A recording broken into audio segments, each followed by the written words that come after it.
এবার ইয়েমেন থেকে ভয়াবহ ক্ষেপণাস্ত্র হামলা, ইসরায়েলের বেন গুরিয়ন বিমানবন্দরে রাসায়নিক সতর্কতা। আরো বিস্তারিত জানিয়ে দিব। এদিকে লেবাননে একদিনে আরো 54 জনকে হত্যা করলো ইসরায়েল। এবার ইউক্রেনে রাশিয়ার হামলায় নিহত অন্তত 15 জন। এদিকে মার্কিন প্যাট্রিয়ট সিস্টেমে হামলার দাবি ইরানের। আরো জানিয়ে দিব। এবার ইস্পাহানে মার্কিন C-130 বিমান ভূপাতিত করার দাবি ইরানের। এদিকে রাশিয়ার তেল পাইপলাইনে ইউক্রেনের অতর্কিত ড্রোন হামলা। এবার ট্রাম্পের আল্টিমেটামের পর ইসরায়েল ও কুয়েতে হামলা চালালো ইরান। এবং সর্বশেষে জানিয়ে দিব। এদিকে যুক্তরাষ্ট্র ও চীনের বিরুদ্ধে দাঁড়ানোর ডাক ম্যাক্রোর। শুনছিলেন সংবাদ শিরোনাম, এখন বিস্তারিত। তবে তার আগে অনুরোধ থাকবে, এই ভিডিওতে একটি লাইক দিন এবং কমেন্টস করে জানিয়ে দিন আপনি কোন জেলা থেকে বা কোথায় থেকে আমাদের সাথে যুক্ত রয়েছেন। এবং সংবাদের সর্বশেষ গুরুত্বপূর্ণ আপডেট পেতে চ্যানেলটি সাবস্ক্রাইব করে আমাদের সঙ্গেই থাকুন। এবার ইয়েমেন থেকে ভয়াবহ ক্ষেপণাস্ত্র হামলা, ইসরায়েলের বেন গুরিয়ন বিমানবন্দরে রাসায়নিক সতর্কতা। ইসরায়েলের জাফায় অবস্থিত বেন গুরিয়ন আন্তর্জাতিক বিমানবন্দরে ক্লাস্টার ক্ষেপণাস্ত্র ও ড্রোন দিয়ে হামলার দাবি করেছে ইয়েমেনের সশস্ত্র গোষ্ঠী হুতি। হুতিদের সামরিক মুখপাত্র ইয়াহিয়া সারি এ হামলার দায় স্বীকার করেছেন। আল জাজিরার প্রতিবেদনে এ তথ্য জানানো হয়েছে। ইসরায়েলের ফায়ার অ্যান্ড রেস্কিউ সার্ভিস জানায়, একটি প্যাকেজ বিমানবন্দরে পৌঁছানোর পর সেখান থেকে ধোঁয়া বের হতে দেখা যায়। এই ঘটনায় দ্রুত নিরাপত্তা প্রোটোকল চালু করা হয় এবং সম্ভাব্য ঝুঁকি এড়াতে সংশ্লিষ্ট এলাকা সহ কর্মীদের সরিয়ে নেওয়া হয়। স্থানীয় সংবাদ মাধ্যম ওয়াইনেটের প্রতিবেদনে বলা হয়েছে, ঘটনাস্থলে জরুরি সেবা সংস্থাগুলো উপস্থিত হয়ে পরিস্থিতি পর্যবেক্ষণ করছে এবং প্যাকেজটির ভেতরের পদার্থের ধরন শনাক্ত করার চেষ্টা চলছে। এছাড়া সন্দেহজনক বস্তুটি নিরাপদে অপসারণের জন্য বিশেষায়িত দল কাজ করছে। এখন পর্যন্ত কোনো হতাহতের খবর পাওয়া যায়নি। কর্তৃপক্ষ জানিয়েছে, পরিস্থিতি পুরোপুরি নিয়ন্ত্রণে না আসা পর্যন্ত বিমানবন্দরের সংশ্লিষ্ট এলাকায় নিরাপত্তা জোরদার থাকবে। এদিকে লেবাননে একদিনে আরো 54 জনকে হত্যা করলো ইসরায়েল। গত 24 ঘন্টায় লেবাননে ইসরায়েলি হামলায় অন্তত 54 জন নিহত হয়েছেন। এই হামলায় আহত হয়েছেন 156 জন। তুরস্কের রাষ্ট্রীয় বার্তা সংস্থা আনাদুলু এজেন্সি তাদের এক প্রতিবেদনে এই খবর জানিয়েছে। খবরে বলা হয়, এ নিয়ে গত 2রা মার্চ থেকে শুরু হওয়া ইসরায়েলি হামলায় নিহতের সংখ্যা 1400 ছাড়ালো বলে জানিয়েছে দেশটির স্বাস্থ্য মন্ত্রণালয়। খবর আনাদুলুর। স্বাস্থ্য মন্ত্রণালয়ের বিবৃতিতে বলা হয়, এখন পর্যন্ত মোট নিহতের সংখ্যা দাঁড়িয়েছে 1422 জনে এবং একই সময়ে আহত হয়েছেন আরো 4294 জন। প্রতিবেদনে আরো বলা হয়েছে, লেবাননের দক্ষিণ অঞ্চলে ইসরায়েল বিমান হামলা ও স্থল অভিযান চালিয়ে যাচ্ছে। 2024 সালের নভেম্বরে যুদ্ধবিরতি কার্যকর হলেও 2রা মার্চ হিজবুল্লাহর সীমান্তবর্তী হামলার পর নতুন করে সংঘাত শুরু হয় অঞ্চলটিতে। এরপর থেকে হিজবুল্লাহ ও ইসরায়েল বিভিন্ন এলাকায় রকেট হামলা চালিয়ে আসছে। তাদের দাবি, লেবাননে ইসরায়েলের অব্যাহত হামলা এবং 28শে ফেব্রুয়ারি যুক্তরাষ্ট্র ইসরায়েলের যৌথ অভিযানে ইরানের সাবেক সর্বোচ্চ নেতা আয়াতুল্লাহ আলী খামেনি নিহত হওয়ার প্রতিক্রিয়াতেই এই সব হামলা চালানো হচ্ছে। এবার ইউক্রেনে রাশিয়ার হামলায় নিহত অন্তত 15 জন। ইউক্রেনে ভয়াবহ হামলা চালিয়েছে রাশিয়া। পূর্ব ইউরোপের এই দেশটির বিভিন্ন স্থানে চালানো এই হামলায় কমপক্ষে 15 জন নিহত হয়েছেন। আহত হয়েছেন আরো অনেকে। কাতার ভিত্তিক সংবাদ মাধ্যম আল জাজিরা এ খবর জানিয়েছে। খবরে বলা হয়, রাশিয়ার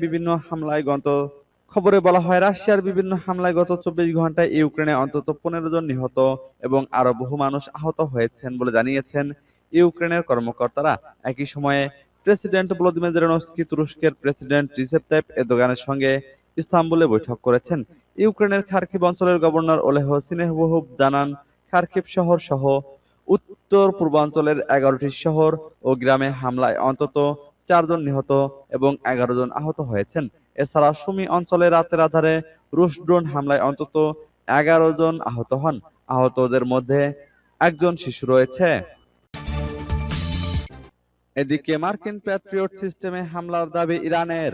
বাহরাইনের উত্তর অঞ্চলে মার্কিন প্যাট্রিয়ট ক্ষেপণাস্ত্র প্রতিরক্ষা ব্যবস্থা সহ উপসাগরীয় অঞ্চল জুড়ে বিভিন্ন গুরুত্বপূর্ণ লক্ষ্যবস্তুতে নির্ভুল হামলা চালানোর দাবি করেছে ইরানের Islamic revolutionary guards corps.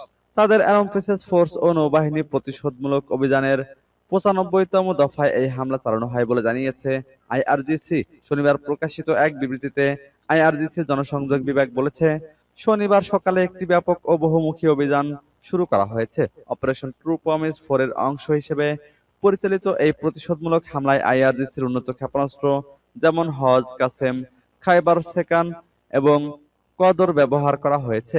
IRGC জানিয়েছে, কুয়েতে অবস্থিত মার্কিন হেমার্স রকেট ব্যাটারি এবং উত্তর বাহরাইনে থাকা একটি মার্কিন প্যাট্রিয়ট ক্ষেপণাস্ত্র ব্যবস্থা এই অভিযানে ধ্বংস হওয়া মূল লক্ষ্যবস্তুগুলোর মধ্যে ছিল। তাদের বাহিনী সংযুক্ত আরব আমিরাতে অবস্থিত মার্কিন হেমার্স লঞ্চার ইউনিট, একটি কমান্ডো সেন্টার এবং ঊর্ধ্বতন মার্কিন সামরিক কর্মকর্তা ও প্রশিক্ষকদের প্রশিক্ষণ কেন্দ্রকেও লক্ষ্যবস্তু করতে সক্ষম হয়েছে বলে বিবৃতিতে উল্লেখ করা হয়েছে। এবার ইস্পাহানে মার্কিন C-130 বিমান ভূপাতিত করার দাবি ইরানের। নিখোঁজ মার্কিন সেনার সন্ধানে নিয়োজিত একটি মার্কিন বিমান ভূপাতিত করার দাবি করেছে ইরান। দেশটির আধা সরকারি সংবাদ সংস্থা ফার্স নিউজ জানিয়েছে, ধ্বংস হওয়া বিমানটি মার্কিন বিমান বাহিনীর C-130 শ্রেণীর একটি পরিবহন বিমান। পুলিশের বিশেষ কমান্ডো ইউনিট ফারাজ রেঞ্জার্স এই অভিযান পরিচালনা করে বিমানটি ধ্বংস করেছে বলে খবরে উল্লেখ করা হয়েছে। ইরান এই ঘটনাকে তাদের সার্বভৌমত্ব ও পবিত্র ভূমি রক্ষার অংশ হিসেবে বর্ণনা করেছে। ফার্স নিউজের প্রতিবেদনে দাবি করা হয়, বিমানটি সেই মুহূর্তে সংশ্লিষ্ট অঞ্চলে আগ্রাসনকারীদের জ্বালানি সরবরাহ কাজে নিয়োজিত ছিল। দেশটির পক্ষ থেকে একে পবিত্র মাতৃভূমিতে অনুপ্রবেশকারী অপশক্তির সহায়তা হিসেবে অভিহিত করে তীব্র নিন্দা জানানো হয়েছে।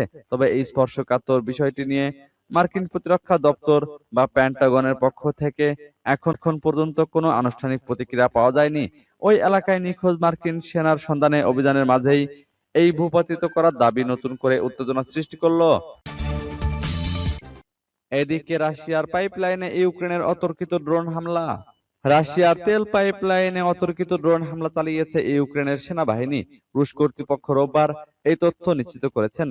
খবর এএফপির। রাশিয়া বলছে, ইউক্রেনের একটি ড্রোন হামলায় দেশটির বাল্টিক বন্দর প্রিমোরস্কের কাছে একটি তেল পাইপলাইন ক্ষতিগ্রস্ত হয়েছে। লেনিনগ্রাদ অঞ্চলের গভর্নর আলেকজান্ডার দ্রোজদেঙ্কো টেলিগ্রামে এক বার্তায় বলেন, রাশিয়ার আকাশ প্রতিরক্ষা ব্যবস্থা লেনিনগ্রাদ অঞ্চলে 19টি ড্রোন ভূপাতিত করেছে। ওই সময় একটি ড্রোনের ধ্বংসাবশেষ প্রিমোরস্ক বন্দরের কাছে তেল পাইপলাইনের একটি অংশে ক্ষতিগ্রস্ত করেছে এবং পাইপলাইনটি নিরাপদে পুড়িয়ে ফেলা হচ্ছে। তিনি জানান, এতে কোনো হতাহতের ঘটনা ঘটেনি। সাম্প্রতিক মাসগুলোতে ইউক্রেন রাশিয়ার অবকাঠামোগত লক্ষ্যবস্তুতে হামলা বাড়িয়েছে। ফিনল্যান্ড সীমান্ত এবং গুরুত্বপূর্ণ শহর সেন্ট পিটার্সবার্গের মাঝে অবস্থিত প্রিমোরস্কে গত মার্চ মাসেও হামলা হয়েছিল। তখন একটি তেল ডিপোতে আগুন লাগে। এবার ট্রাম্পের আল্টিমেটামের পর ইসরায়েল ও কুয়েতে হামলা চালালো ইরান। ইসরায়েল ও কুয়েতে স্থানীয় সময় রোববার ভোরে ক্ষেপণাস্ত্রের পাশাপাশি ড্রোন হামলা চালিয়েছে ইরান। এই হামলার একদিন আগেই মার্কিন প্রেসিডেন্ট ডোনাল্ড ট্রাম্প ইরানকে একটি চুক্তিতে পৌঁছাতে 48 ঘন্টার সময় বেঁধে দেন। অন্যথায় দেশটির উপর চরম বিপর্যয় নেমে আসবে বলে হুঁশিয়ার করেন তিনি। কুয়েত ও ইসরায়েলের পক্ষ থেকে বলা হয়েছে, তাদের আকাশ প্রতিরক্ষা ব্যবস্থা ইরানের সর্বশেষ হামলার জবাব দিচ্ছে। গত 28 ফেব্রুয়ারি যুক্তরাষ্ট্র ও ইসরায়েল যৌথভাবে ইরানে হামলা শুরু করে। চলমান এই হামলায় ইরানের সর্বোচ্চ নেতা আয়াতুল্লাহ আলী খামেনি সহ দেশটির অনেক শীর্ষস্থানীয় সামরিক কর্মকর্তা নিহত হয়েছেন। 28 ফেব্রুয়ারি থেকে ইরানও পাল্টা জবাব দিচ্ছে। 1 মাসের বেশি সময় ধরে চলমান এ যুদ্ধ মধ্যপ্রাচ্য জুড়ে ছড়িয়ে পড়েছে, বৈশ্বিক অর্থনীতিকে অস্থির করে তুলেছে। তেল গ্যাস পরিবহনের জন্য অত্যন্ত গুরুত্বপূর্ণ নৌপথ হরমুজ প্রণালীর উপর ইরানি বাহিনী কঠোর নিয়ন্ত্রণ বজায় রেখেছে।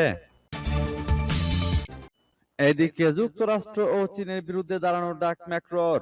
যুক্তরাষ্ট্রের অনিশ্চয়তা এবং চীনের আধিপত্যের বিরুদ্ধে অন্য বড় গণতান্ত্রিক দেশগুলোকে ঐক্যবদ্ধ হওয়ার আহ্বান জানিয়েছেন ফ্রান্সের প্রেসিডেন্ট ইমানুয়েল ম্যাক্রো। মার্কিন প্রেসিডেন্ট ডোনাল্ড ট্রাম্পের সঙ্গে ব্যক্তিগত বিরোধের রেশ ধরে গত শুক্রবার তিনি এ মন্তব্য করেন। এশিয়া সফরের অংশ হিসেবে সিওলে দক্ষিণ কোরিয়ার প্রেসিডেন্ট লি জে-মিয়ং এর সঙ্গে দেখা করেন ম্যাক্রো। তারা হরমুজ প্রণালীর নিরাপত্তা নিশ্চিত করতে একযোগে কাজ করার বিষয়ে একমত হয়েছেন। সিওলের ইয়োনসেই বিশ্ববিদ্যালয়ের শিক্ষার্থীদের উদ্দেশ্যে দেওয়া এক বক্তব্যে ম্যাক্রো যুক্তরাষ্ট্র ও চীনকে মোকাবেলায় গণতান্ত্রিক দেশগুলোকে একটি স্বাধীন জোট গড়ার আহ্বান জানান। ব্লুমবার্গের প্রতিবেদন অনুযায়ী ফ্রান্সের প্রেসিডেন্ট বলেছেন, এই দেশগুলোর উচিত এই দুই আধিপত্যবাদী শক্তির অনুগত বা প্রধানত হওয়া এড়িয়ে চলা। প্রতিবেদনে আরো বলা হয়, ম্যাক্রো মনে করেন মধ্যম সারির দেশগুলো চীনের আধিপত্যের উপর নির্ভর করতে চায় না, আবার একই সঙ্গে যুক্তরাষ্ট্রের অনিশ্চয়তার কাছেও নিজেদের খুব বেশি সঁপে দিতে রাজি নয়। এই প্রস্তাবিত জোটের সম্ভাব্য সদস্য হিসেবে ম্যাক্রো ইউরোপীয় দেশসমূহ জাপান, দক্ষিণ কোরিয়া, অস্ট্রেলিয়া, ব্রাজিল, কানাডা এবং ভারতের নাম উল্লেখ করেন। তার মতে, গণতন্ত্র ও আন্তর্জাতিক আইনের মতো বিভিন্ন ইস্যুতে এই দেশগুলোর অভিন্ন লক্ষ্য রয়েছে।